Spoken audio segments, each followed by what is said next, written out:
आरो दिनै खिन्थु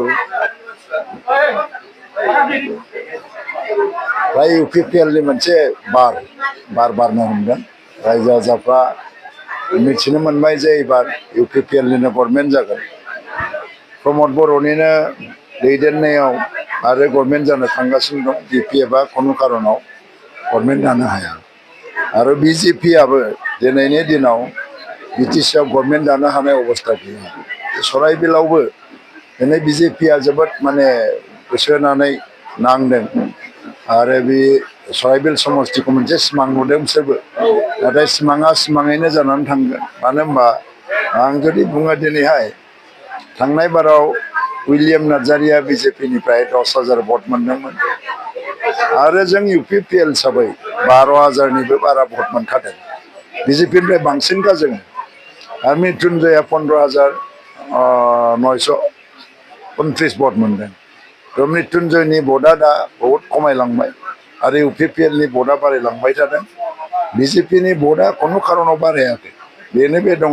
1,000 2,000 बारायनो हागौ नाथाय जोंनि जि मोनसे इउपिपिएलनि जि फेमिलि इउपिपिएल फेमिलि सेन्सासआव सराइबिला दिनैहाय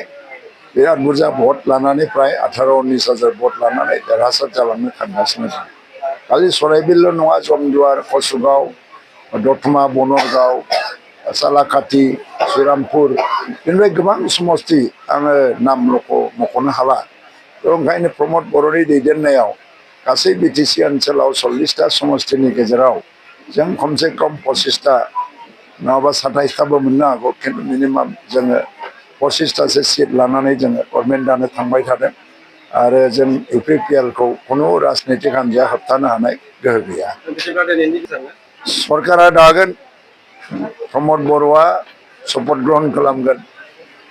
3 तारिखआव ना 4 तारिखआव जायो हाग्रामा महिलारिया बुंगासिनो दं 3 तारिखआव शपथ ग्रहण जागोन गावनो शपथ ग्रहण लागोन नाथाय हाग्रामा महिलारिनि बे रोखोम बुंलाबायनाया मोनसे बेनि मानसिकता आरो बेनि गावनि दलनि हान्जानि गोसो बोलो बायलांनो नागिरनाय गोसो बोलोखौ हमथानो थाखाय बेफोर खोथाखौ बुंदों बियो आरो जोबोद मोनसे मिनिथावना मोनसे बाथ्रा आरो बेफोरो ओंखायनो